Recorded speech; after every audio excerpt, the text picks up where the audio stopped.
it's going to be intimidating, and you are going to have to give it your best effort constantly all the time. It's going to be hard. If somebody told you that all you have to do is kind of like speak your mind and have an opinion on YouTube and you're going to get famous, you were lied to, right? You have to have better video content. You have to have a theme. You have to have sort of like branding elements that people can connect to, right? Like Nick has Doing, right? Hashtag Doing. Yeah, my channel, we do the Air 5. Brian does You Dig, and he's got the poodle thing, right? What's your thing? You got to put all these things together if you're going to be successful on YouTube.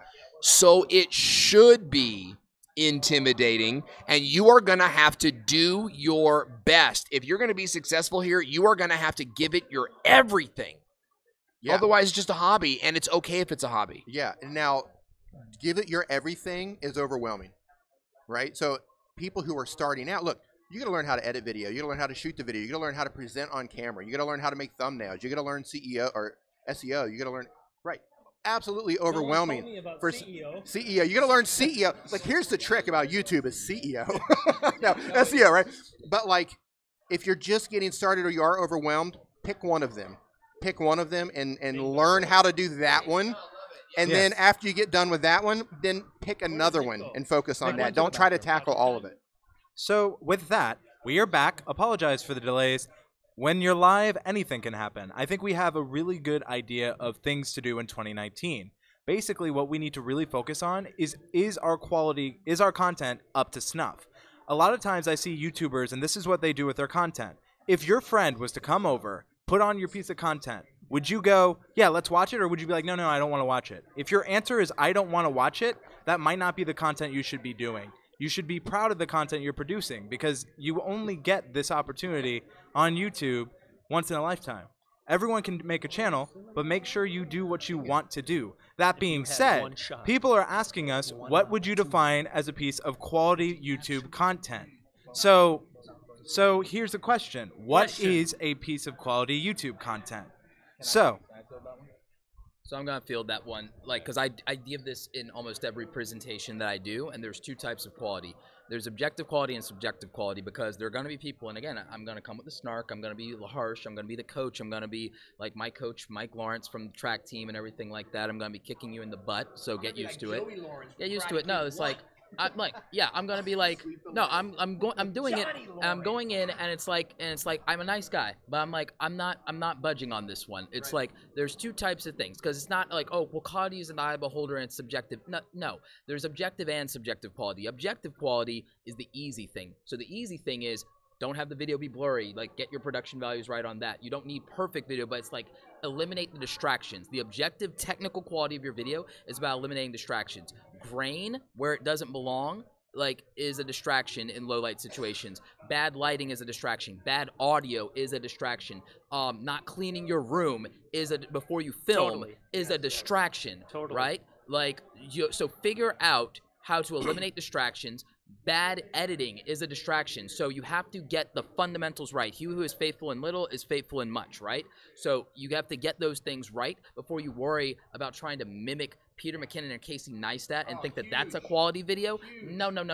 You aren't even doing the basics to eliminate distracting elements in things and getting technical things right. Learn to master your tool. If it's your phone, watch D. Niman's videos and master your phone. If you need to master your camera, watch Peter McKinnon or D. for Darius or somebody and master your camera settings. Like, whatever it is, you need to learn the editing and everything like that. Watch Justin Brown, Primal Video. Watch so many Sean Cannell, like watch whoever, Final Cut Pro, whatever you need to do. Like, learn to master your tools of your craft if you're going to be a craftsman or a craftswoman. And then on the subjective quality, that's down to the experience, not the eye of the beholder, but the experience of how you make people feel. The way you make people feel is quality content. Quality content is something that makes people feel good enough to get a decent retention rate on that video, feel good enough to share that video with a friend in Facebook, Twitter, or Reddit, make them feel good enough to hit subscribe, make them feel good enough to commit to you, and you gotta focus, like Owen said, because who can commit to a piece of content that's all over the place? You got a viral video, woohoo, but the rest of your inventory doesn't match up to that thing, and I don't know what this is, so I might watch that video, I might share it a couple times, but I'm not gonna subscribe, I'm out. So you have to think about quality in that context. You have to think about what is going to make somebody stay here, and what's make somebody be part of my digital street team and promote the hell out of me for free.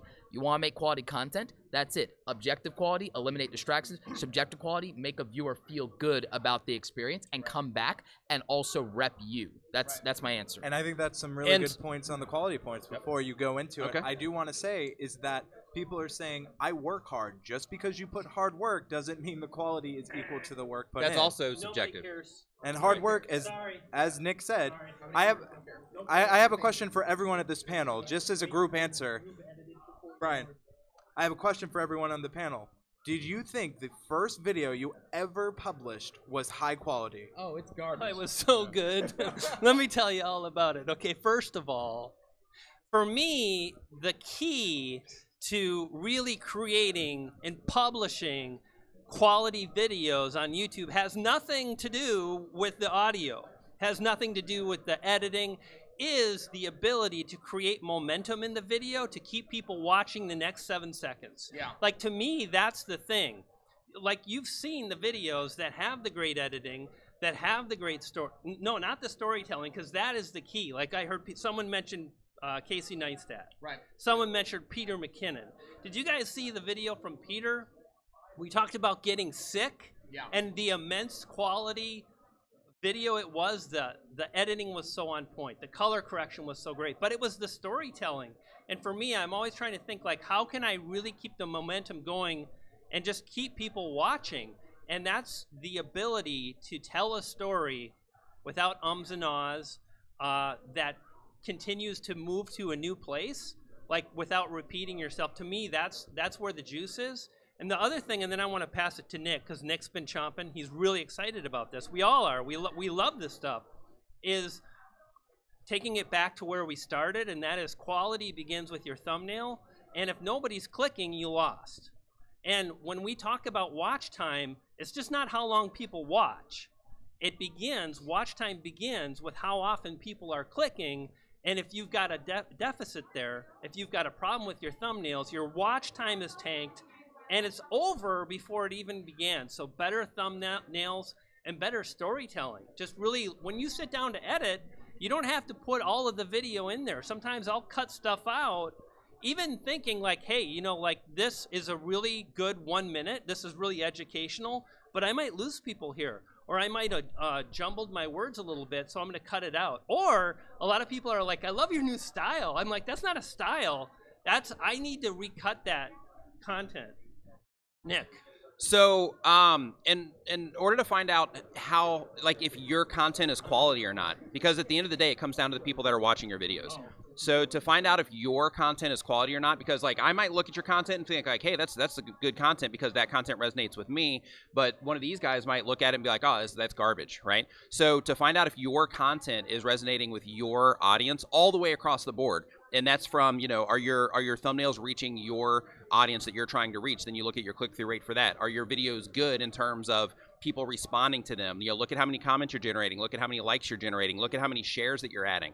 You know, the shares that you're getting, that tells you that, like Roberto was saying, people are being connected with that content in a way to where they're wanting to share it with somebody else. If they're adding it to a playlist, then you're adding that personal value to them to where they want to keep coming back and watching that content. So use the data that's available to you to see how the people that you're trying to reach or the people that you're reaching are responding to your content. Look at your audience retention reports. That's going to tell you if the people that are watching it are entertained enough or that they're getting something enough from it to actually watch that video for a longer period of time.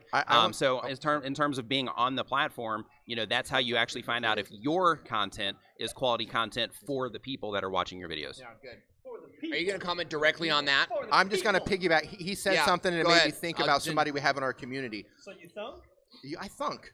I thunk. He said something about know your audience, right? Know the people that you're putting it out there.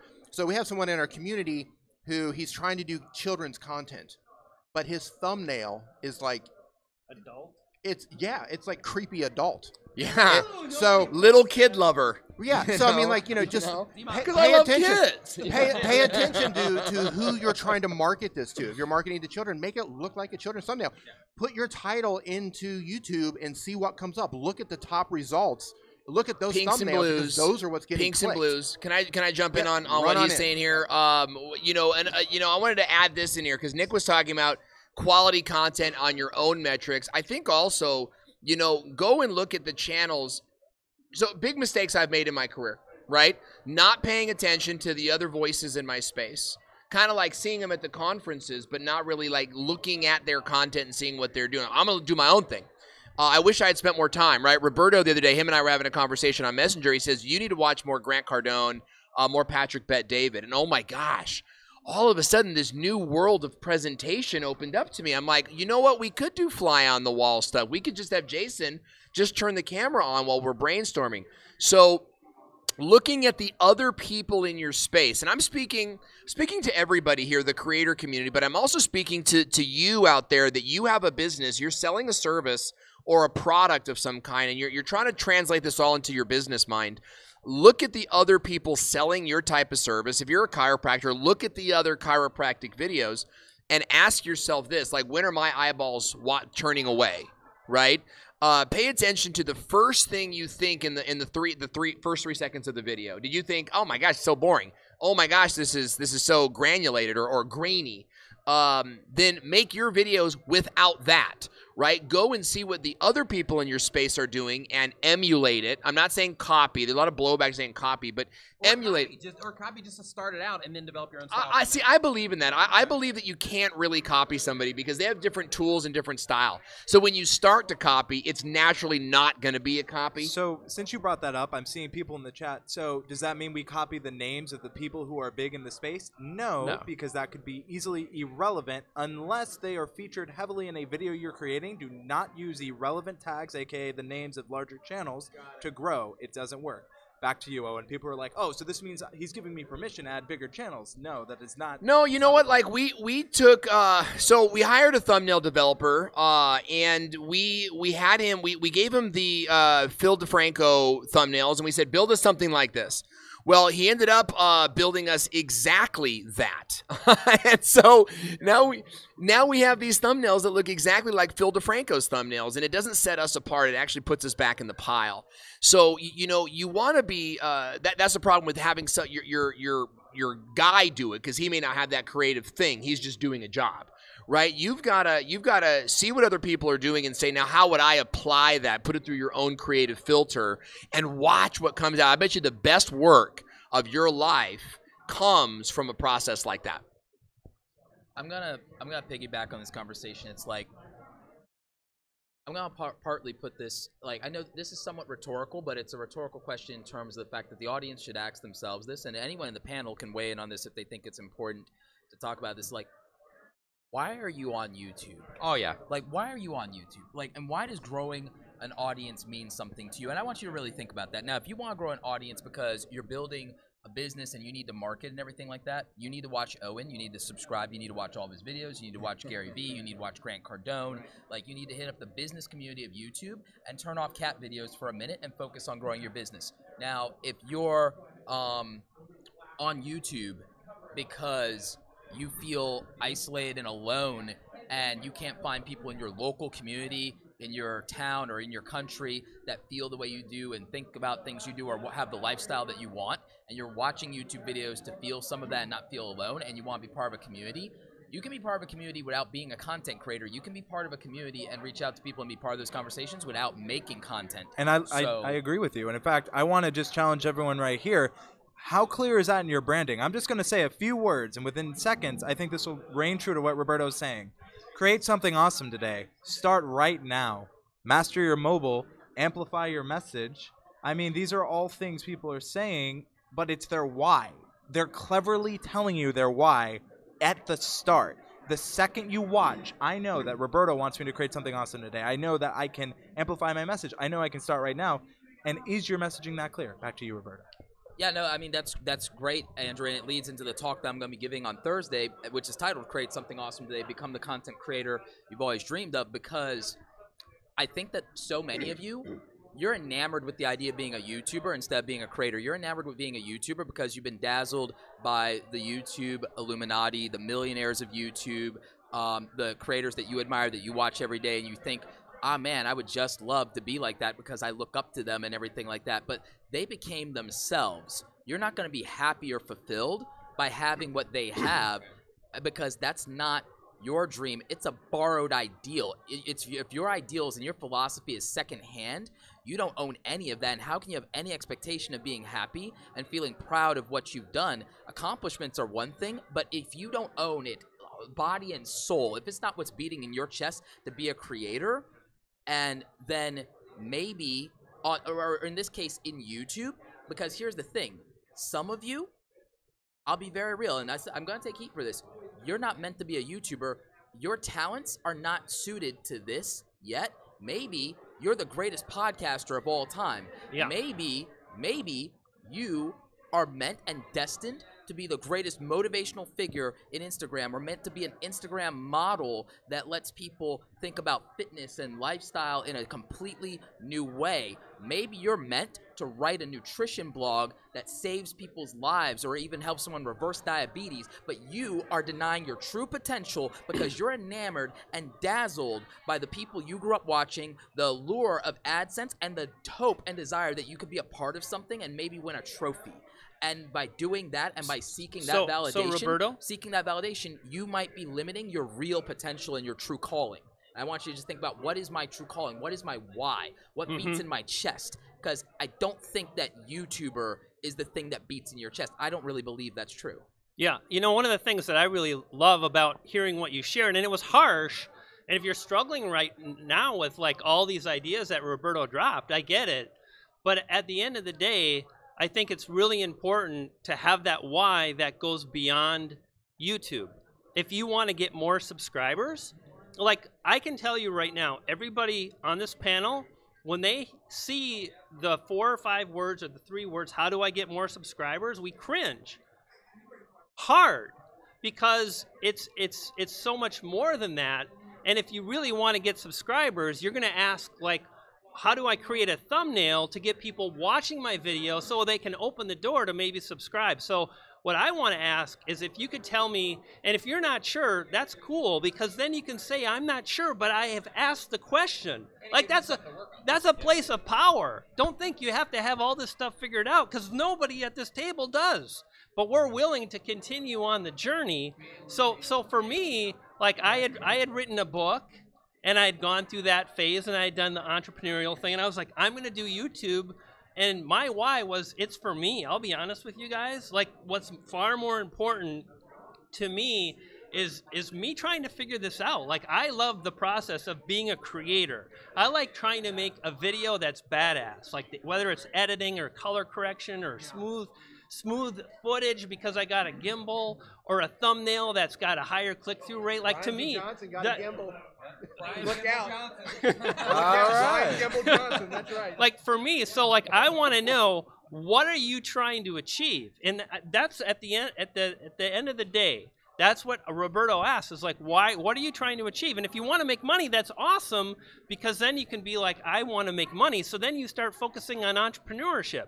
If you want to be a creator, then you watch any type of creative content that speaks to you. But having a purpose beyond YouTube, I think, is really, really important, because it makes it easier to get through the day. It makes it easier when your channel is slumping. It's like, there's more in life than just how do I get more subscribers, because that is so hollow.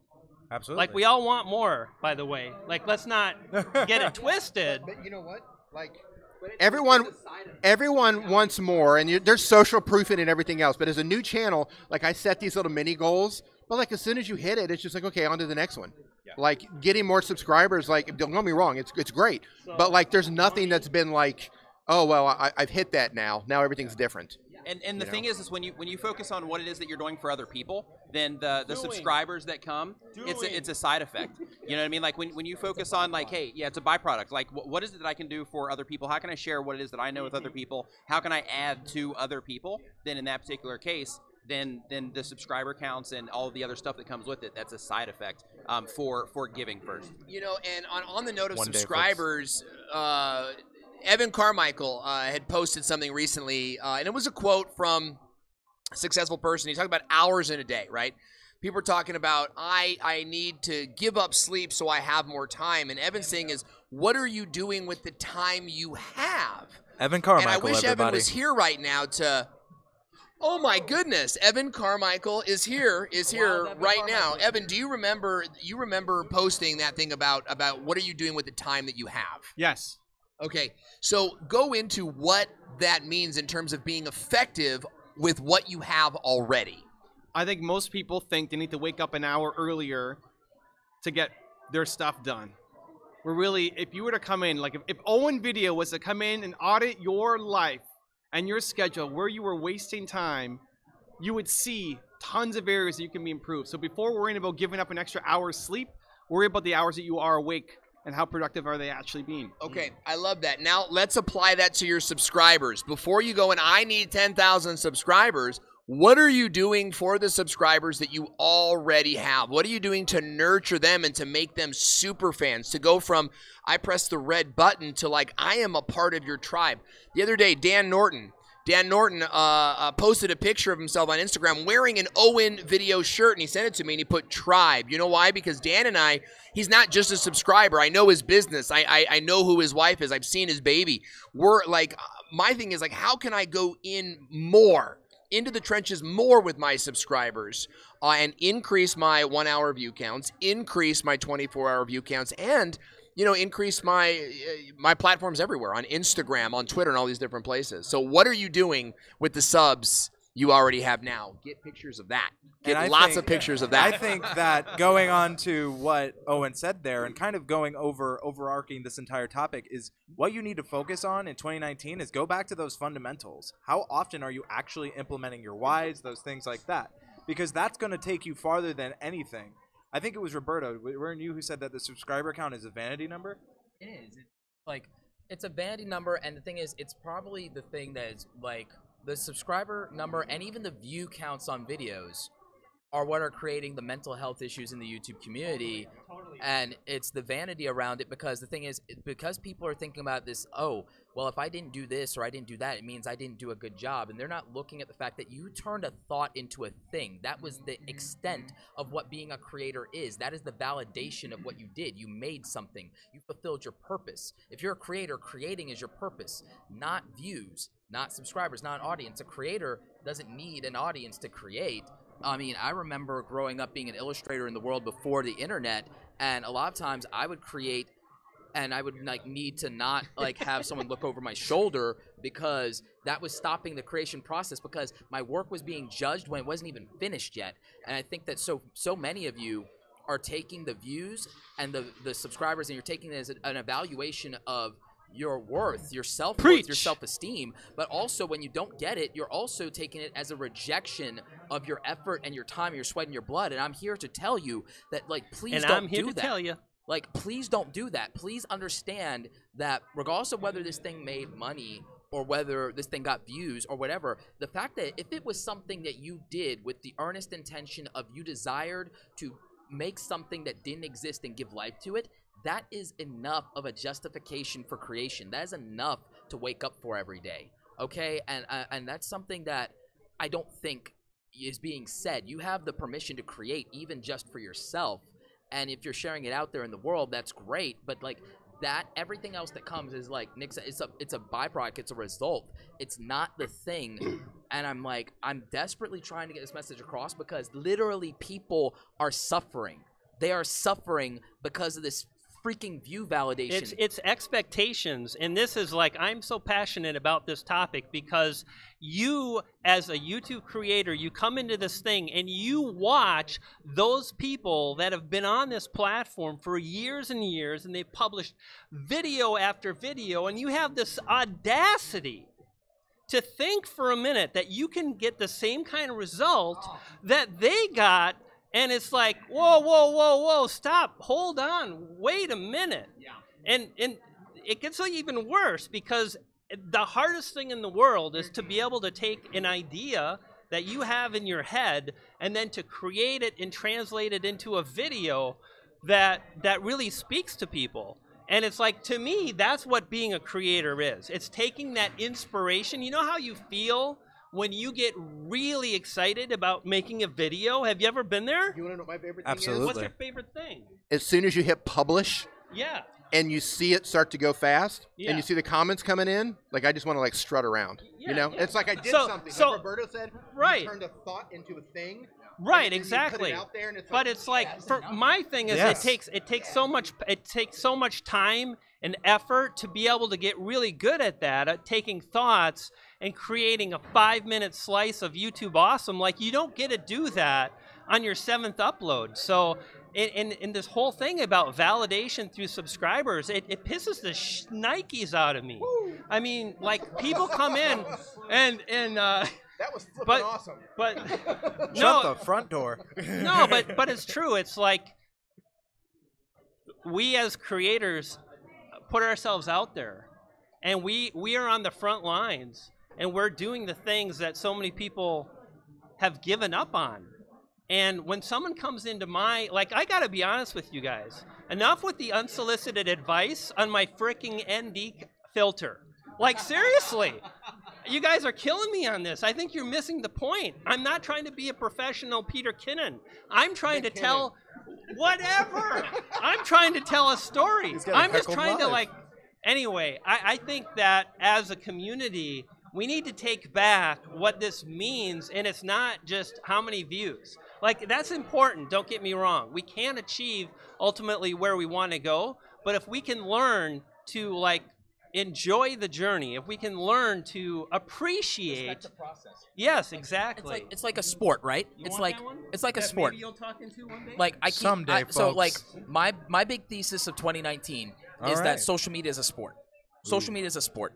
You respect it like a sport. You would never have the audacity, 6 months of playing basketball, to expect to be good at it or to be competitive with somebody that's been at it for 2 years, 5 years, somebody on the varsity team. Oh, no. You know you're going to get checked. Like, so, and you would respect it. And you wouldn't show up and play basketball the first year and expect to walk away with a trophy unless it's a participation trophy. Yeah, and I we mean, know it's how I just- feel about that. it's- But you wouldn't have that. You would respect it more. Expectation. And you would respect it more, and you would respect everyone else who's put in the work and been playing ball since they were 8 years old. So like Yeah.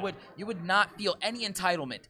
And the thing is, if you were a performer, you would never ask for an audience for your dress rehearsal while you're still trying to run your lines. You would never. But so Yep. many of you, 10, 20, why am I not growing? 10, 20, 30, why am I not growing? You've never done something 10, 20, 30 times and been good at it. Joy and repetition. Yeah, so it's the process. Treat it like a sport. You will not, there's no way that you're going to sit there and play a sport 10 times and be good at it. So do Absolutely. not burden yourself. Casey Neistat, right? Right. Casey Neistat. Filmmaking is a sport. Filmmaking Yes. is a sport. Okay, yeah, so social media, it's a sport. Creativity, it's a sport. It's like You YouTube, gotta it's a sport. exercise that muscle. Absolutely. And I think ultimately when it comes to what you need to focus on in 2019 is focus a little less on wondering why I'm not growing and focus a little more on what can I do to bring value and be proud of the content I'm creating. I think that so often people I hear this very frequently from creators that I'm not having fun on YouTube anymore, then maybe it's time you take a break from it. Again, if you're not enjoying what you're doing, why are you doing it? It goes back there's to that nothing why. wrong with that. And there's nothing wrong with taking a break. And here's the thing. We're going to move forward. I think we have covered the state of 2018 and moving forward in 2019. What do we have? Beanie Draws is just dropping funny comments. Beanie Draws. He's still online. Brian Johnson Go, is Bean. mad as hell, and he's not going to take it anymore. But here's the thing. My next question for this group, because we are coming close Like, yeah, to I the think we're end. done now. I mean, We have 2 minutes. So with these last 2 minutes, I have a question for all of you. There's no way we're gonna get through that in 2 minutes. Oh, I 2 can minutes. try. So unrealistic I expectations. will go over, but here's the thing. Calm down, Brian G. But here's the thing. We always talk about the expectations. When you published a video, every single one here, did that reach your expectations? Did it ever once go, I published that video and I'm adequately happy with everything that happened afterwards? Has that ever happened once to anyone here? When publishing a video, any Yeah. video? Yes. Yes. Then that can yeah, happen. and it's because and it's not like it's publishing the video, and for me, like that's the goal. It's like publishing the video. So like from there, it's like okay, done. Yeah, it's like published, done. So like that goal, I did that thing. So yeah, absolutely. In terms of like okay, yeah, that. Now in terms of like saying, oh, I wish this video would do better, or I should have done better in this video, absolutely. You know, there's that as well. But differently. right, but in terms of saying like, you know, it's published and then now it's done, like I did that, then yeah, absolutely, without question. Like I look at that as like a moment of personal achievement. Like there's another one, there's another one, there's another one. And that's the key to loving what you do, when you appreciate the process more than the results. Can I close Yes. out on that topic? I want to introduce you guys to a term. It's a military term called a hot wash. And what happens is after a military operation or any kind of practice or exercise, the overriding officers, they have a hot wash, and they talk about what went well, what they could improve on, where the failure points happen, all these different types of things. I would encourage you to hot wash your YouTube channel every month. I mean, maybe more if you can handle it.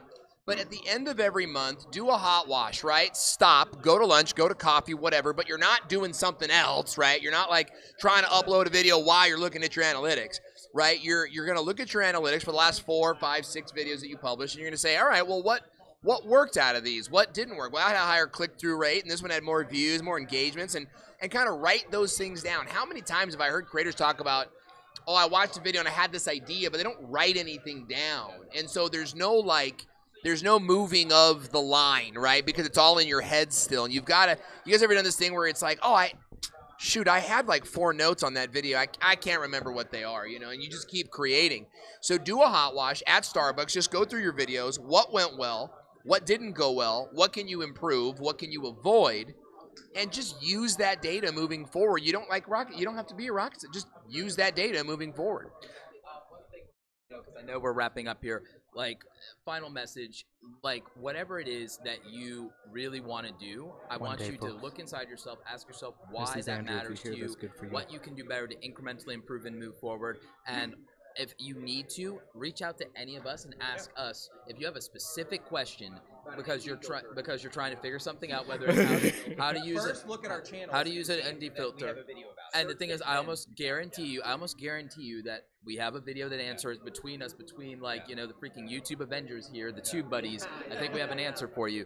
So like my thing is, what I want to say about this as we like close out here is I'm gonna let you finish, Andrew Can. I'm going to let you finish, but Roberto Blake had one of the best closing statements of all time. Right, like, no, in all good fun, like, what I want to say is that create something awesome today is the philosophy that ultimately saved my life. The idea that I could create the life that I want for myself, and I could make it something that I'm proud of, that I have ownership of. It saved my life in my darkest times. A lot of you say you're depressed, you're demotivated, you hate your job. Me too, to the point where I literally wanted to throw myself in front of the train, not even joking. And it ultimately came down to the simple fact that I had to decide, am I too lazy to put in the work to be happy? Because I can imagine the life that I want, so I can create that. And what this feeling that I have means is that, am I saying that I'm too lazy to work hard enough to bring that vision into reality? And now I have a life beyond what I imagined because I gave myself that opportunity. And what drove me was I realized that my why, the thing that's beating in my chest, is all I want for myself is every day to create something that I'm proud of and to share it into the world and to motivate and inspire and teach other people that they can do exactly the same thing. And I wake up each and every freaking day blessed to be here because I embraced that philosophy, and it changed the fundamentals of my life and my direction. It guided every waking moment of my life since then. And you have to figure out what that is for you. What is it in your chest that is going to wake you up every single day so that you can create the life that you want? And if YouTube is a vehicle to allow you to do that, then great. If it's Instagram, great. Podcasting, blogging, the job working for a company that you love, if that's the case, or a business you want to build, whatever it is, God bless. It doesn't matter. What matters is that you eliminate the distractions in your life, the toxic people in your life, the toxic thoughts that you tell yourself, the toxic things that you're consuming that are a distraction to your purpose and mission for being here, to add value to the world and to have a life that is worth living each and every day with a passion and a purpose. So when I tell you create something awesome today, I think if you didn't know before, you get it now and why it matters. And that's what I want for you more than anything. I want you to get out of your head, stop making excuses, stop abusing yourself, stop chasing vanity, stop chasing AdSense, and go out there and create something awesome today, put it out into the world, and make sure it matters. Make it count. All right. Round of applause for Roberto. So that is going to be it for the TubeBuddy Live. We will be fixing all the audio problems. I am aware. Trust me, we talked about telling us things we know of. I am aware. Thank you, everyone on this panel, for being a part here. Guys, if you aren't already, go consider that Thanks, virtual TubeBuddy, for having us on here. Vidsummit ticket. Thank you all so much. That is going to be it for the stream. Remember, nothing comes easy. Work hard. 2019 is coming, and I guarantee you, each and every one of them will have a video about it.